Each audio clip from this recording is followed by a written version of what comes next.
Hey folks, it's Maxie here and welcome to another TEW2020 video. You join us for our Fyter Fest Go Home show, and hopefully we can have a really good event that can lead to hopefully a very good pay-per-view.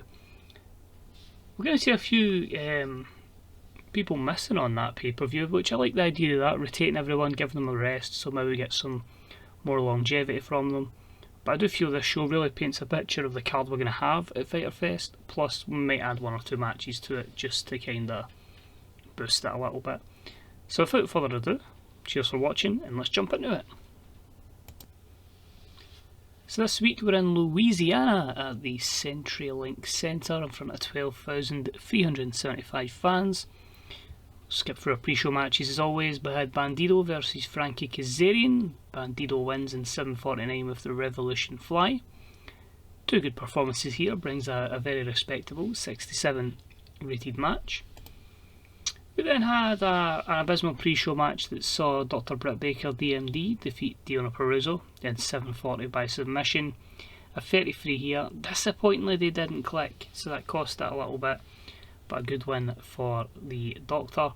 After a matchup, she actually beats down Deonna Purrazzo. She refuses to let go of that submission hold for a second time, which results in Hikaru Shida making the save and chasing Britt Baker off. So a nice pre-show angle, a 23 segment that basically will set up Britt Baker versus Hikaru Shida at Fyter Fest. So looking forward to that one. We had Kenny Omega in pre-show action again against Kip Sabian, wins in 8:54 with the one-winged angel. Just giving Kenny some good performances against maybe not so over talents, but hopefully Kip Sabian can benefit from this one. And we also had Matt Riddle defeat Peter Avalon in 6:02 by pinfall. A very respectable 71. It's probably the best match Avalon may have had. But I will say, a poor pre-show match and it's a 71. It's very, very interesting that. So the standards are certainly being set high by the game. So on to the main show itself, I believe. No, we've got one more match. I forgot about this one. Put the trios titles on the line as well. And it was a decent pre-show matchup. The Best Friends, Chuck Taylor, Trent Beretta and Orange Cassidy, defeated the team of Jake Hager and the tag team champions Ortiz and Santana in 13:40 when Cassidy rolled up Jake Hager with a quick cradle to steal the victory. So their first defence of the Trios Championships, and 60 forward to protect Hager to put over Orange Cassidy, but a good win for them and something that should benefit Best Friends as well going forward. Now on to the main show. So I started off with a contract signing between Chris Jericho and Killer Kross. I didn't want them to have anything really too confrontational before their match-up. Mick Foley's obviously the matchmaker, so he kind of gives us a wee boost to the rating. A bit disappointing though that only a 71. I'd have thought Jericho would have made up for maybe Kross not having the greatest promo stats in this.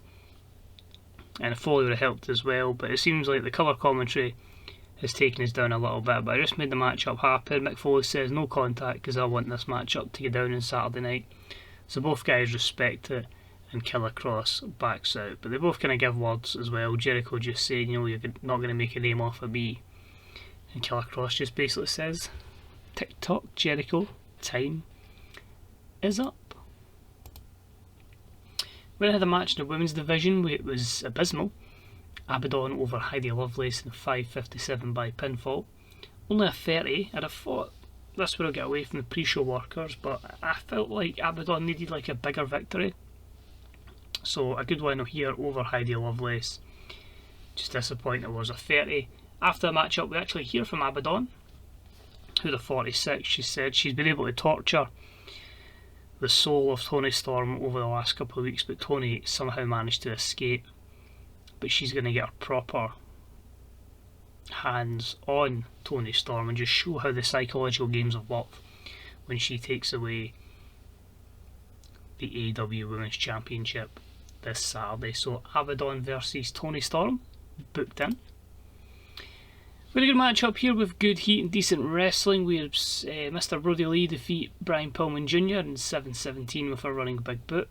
A very respectable 71 here. Brodie's still getting a bit stale, but we are holding off before that slight gimmick change. But in this kind of instance, like, as I keep saying, like, the reason we kept him in is because he obviously done so much stuff helping people backstage and that, and I felt like that's how we're going to utilise him in the save. So even working with Brian Pillman Jr is going to benefit him, and a good win there for Brodie.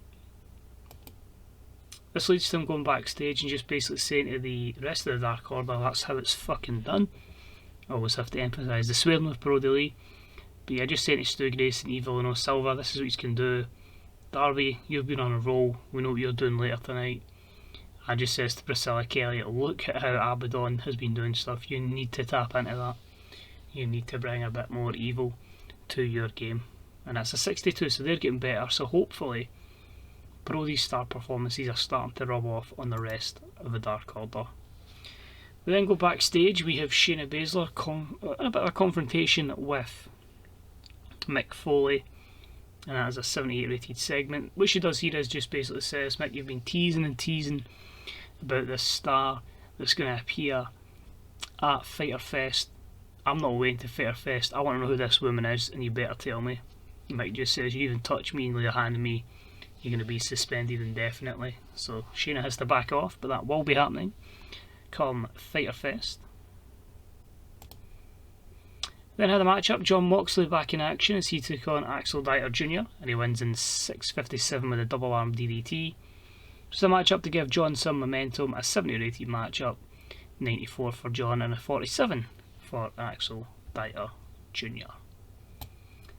Obviously he said his issues with the Inner Circle and of course Sammy Guevara, and he just basically says to Sammy, yeah, we are going to tango at Fyter Fest, and I know your cronies are going to be around and they might cost me one match. So I spoke to Mick Foley and it's going to happen this Saturday. 2 out of 3 falls, Jon Moxley, Sammy Guevara. So when the Inner Circle end up costing me one match, I can just kick your ass in 2 other matches to make sure that doesn't happen again. So an 81 promo from Moxley. Really looking forward to see how these two do. My only worry is they may have a clash in styles. Risk we're willing to take though, that's for sure. We had a fatal 4-way tag match here, just to kind of get some tag teams over. It was about the terrible wrestling and non-existent crowd heat. And we had the ever impressive Wardlow and Ricky Starks defeat Private Party, the Butcher and the Blade, and the Motorcycle Machine Guns in 9:41. Butcher and the Blade went first, then the Guns, and then Private Party, and the Butcher was the weak link here. But a 60 is not too bad. You can see their star of the show, Mark Quinn and Isaiah Cassidy, slowly followed by Wardlow. Slowly but surely we build Ricky Starks up. As I say, it's good to see that Wardlow's in a good role, and really looking forward to see how Starks and Wardlow do with MJF. We had a decent matchup. Pat got a wee win over David Finlay Jr. in 6:22 with a 450 splash. 72, happy with that. And you'll notice a lot of these matches are just giving our main guys short matches, keeping them in action, giving the lesser guys a bit of exposure, and just making the big guys look really strong, making sure they've all got positive momentum going into their matches. So he is a 72, the champ there. With Hangman on the mic, and he just basically cuts a promo from the stage just saying he's invoking his rematch clause. Foley's got no condition to reject it, so it's happening at Fyter Fest. It's not really been hyped too much admittedly, but I just want to get the rematch over and done with. So we'll have Hangman Page against Pac in a 78 rated matchup. Promo even. Then had the promo with Backstage after their victory. We had Wardlow and Ricky Starks. I thought this segment was earlier, but you can get away with it, suppose it gives them time to get back and reflect and then give some opinion rather than straight after the matchup. And MJF just says, look at what we're building here. You get the fastest rising star in myself, and then a proper revolution going with the likes of Wardlow and Ricky Starks coming through better than all these has-beens that have came from other companies. So a 78 for that promo. Of course Starks will take a bit of time to get better, and then he won't be underwhelming, because let's be honest, he's actually really good on the mic. Mick Foley then, another promo from Mick, and this is an 86. Now it says introduces himself as a 40 figure of the company. It's just basically I wanted him to say an announcement, a bit of an angle for it, and I get too lazy and don't want to book freestyle angles. But I'll just really describe to you what Mick Foley does in this segment. I think it's better if I just explain it rather than just have to type out jumble. But what Mick Foley's announcing here is, he just says to the crowd, from the start, the AEW's women's division's obviously taken a lot of criticism from outside sources. They've continued to recruit, but also want to help develop the women they've got in the company already, just so they can put forward the strongest women's division they possibly can. All Elite Wrestling have somehow, over the course of this show, Mr. Tony Khan has agreed terms with a major superstar, a major female superstar that the company hope to bring in. Well, she has signed, but he'll say hope to bring in. But he'll be here not for AEW Knighthood, but she will debut or be unveiled at our pay-per-view next month, so the end of October, which I think is all out of control. I think I'm still going to stick with that. But yeah, this one's big. So if you want to guess in the comments section who it is, but it's a big one. It's a really, really big one. So much that, for the next couple of Dynamites, we won't be going back to the home screen because I am not spoiling this.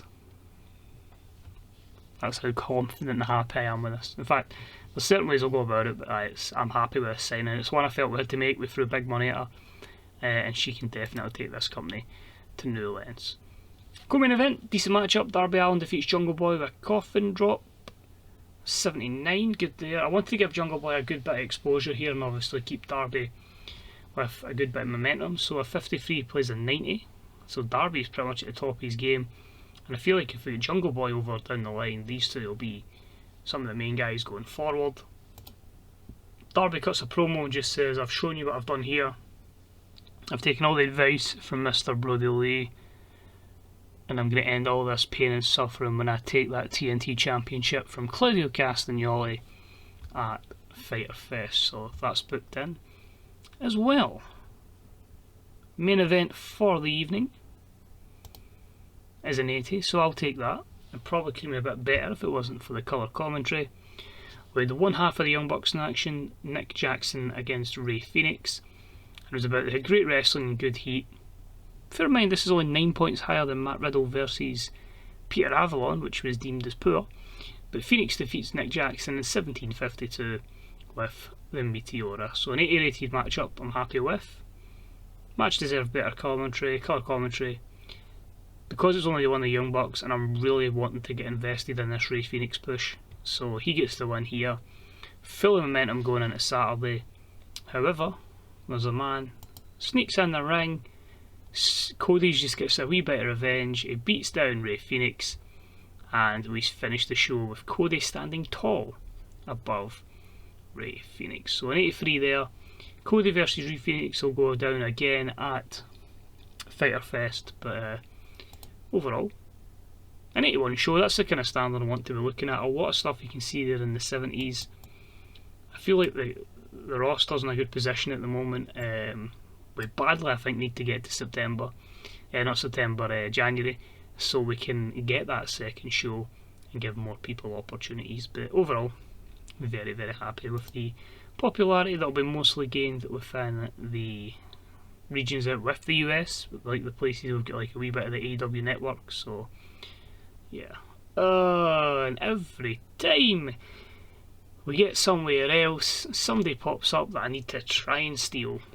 There's a few people from WWE I haven't tried to steal, like Mojo Rawley was left, but yeah, we'll be making an aggressive play for that one. And we get a new contract for Joey Janela. That's fine, that's in and done. We're trying to pinch Kyle O'Reilly. As I said, there's a certain type of wrestler that I'm trying to bring in AEW if they come available from WWE. So the more technically sound wrestlers will be trying to be pinched. Folk you would say is like previous Ring of Honor, etc., rather than through the WWE system.